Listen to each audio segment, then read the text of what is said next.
Maybe it's a combination of both. Maybe some of us are lazy, or some of us True. just, this is convenient. I can just pick up this phone and boom. You're right. But just because it's convenient doesn't make it credible, though.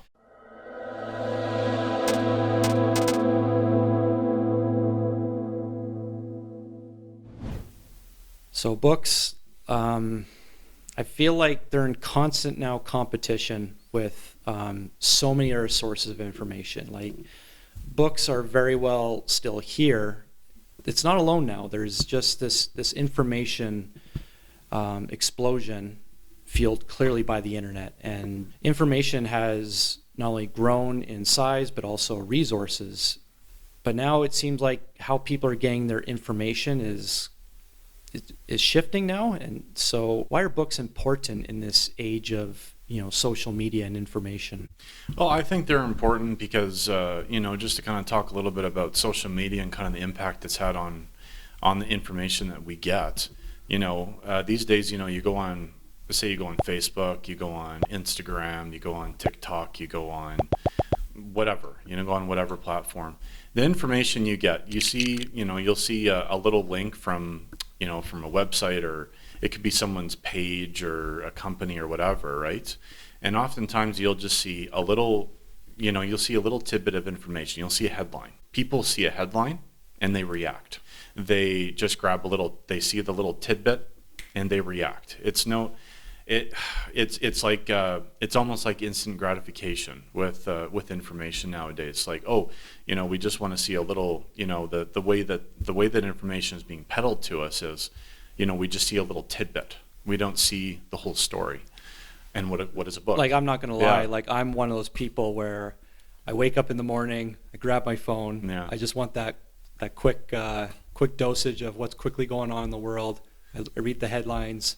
Yeah. Boom, I'm set. And I'm definitely not knocking, the one thing I need to say, I'm definitely not knocking, because I do it too. I mean, who doesn't go on their phone and No, like all of us are look doing at it. Facebook and Google and we see what's new. We always want to know what's new, what's ticking, what's hot, what's big, right? So we go on there, we do our little 20 or 30 second 20 or 30 second peruse, and we go back to doing something else. There's nothing wrong with doing that if you're just looking for a real fast update on, hey, what's new today, right? What's cooking, right?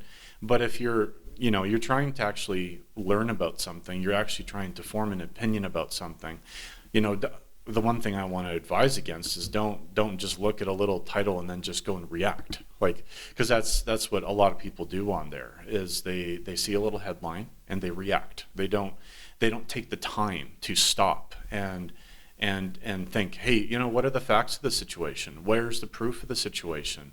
Is the information I'm reading, is it factual? Is it credible? Is it real? So I think those are important things. Like I said, I'm not saying that people have to do that every time you pick up your phone, but if you're trying to actually drill down into the facts about a particular topic, take the time to actually go and dig deeper. And that's why books are such an important part of that process, because books help us to dig deeper into a topic, to learn the fundamentals, to learn about sort of the intricate workings of how something came to be. And you only get that knowledge from a book. You don't get it from a 2-second title on Facebook from a news source, right? So is there no time in the day? Like, is this all the time they have? Like, was there a time that we actually had time to read books? Like, I think it's about making the time. I think that's a huge thing these days. It's about taking the time and making the time. Because if you really want to make time to do something, you can find the time to do it. There's 24 hours in a day, and most of us are awake for 16 hours, 17 hours, 18 hours, right? Maybe it's a combination of both. Maybe some of us are lazy, or some of us True. just, this is convenient. I can just pick up this phone and boom. You're right. But just because it's convenient doesn't make it credible, though. No, and you're onto something. It's like, just because it's a headline doesn't mean it tells the whole story. But it's tough. It's like, maybe we have just become more busy. We become busy, and we want stuff convenient. We want stuff quickly. We don't want to think about it. We don't want to explore it. We just want, we want stuff to be served up to you and go, here you go. That's, here you go. This is what it is. Boom. People, And probably all of us are guilty to of a degree. We like for things to be easy and simple nowadays and convenient. You know, actually having to stop and think about something. Not everybody does that. Another thing I noticed, this is also easier to carry around than like a physical book. Oh, 100%. And like that's what I've noticed. That it's a convenience on time, but it's also a convenience on space. But we did just fine, like many years ago before the internet existed. Like we did carry books around, so I don't know what's changed. 100%. We all remember going to school and we had a heavy backpack, 50 pounds heavy, full of our textbooks and books from school and whatever else, from high school, junior high.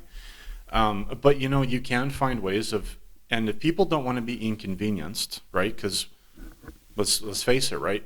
We don't like being inconvenienced. We don't.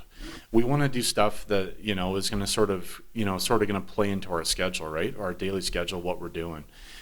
So and that means taking if you want to read a book, that doesn't mean you necessarily have to carry around the physical book.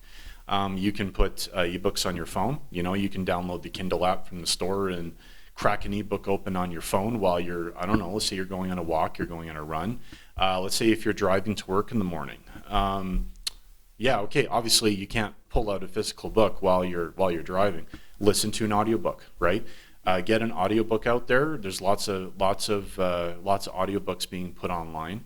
So as you drive, you can be listening to a book. So it doesn't have to be something that's inconvenient. You just have to figure out ways of building it into your daily schedule. So like here are my thoughts why I think books are ultimately important, and it kind of touches on a little bit what you've said. It's like I've always viewed all these blogs and statuses and websites and so much stuff out there. I just view it as fast food. Like it's fast food for information. Like are you going to get a good meal from this blog post? Yes, you will. It's quick, it's fast.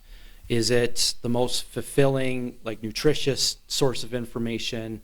Maybe not, because that's the one thing why books, to me at least, why they will always be important is that you have an author that has sometimes spent multiple years on this. It's quick and easy for someone to just whip up a blog post, like 20 minutes, type it, boom, send it.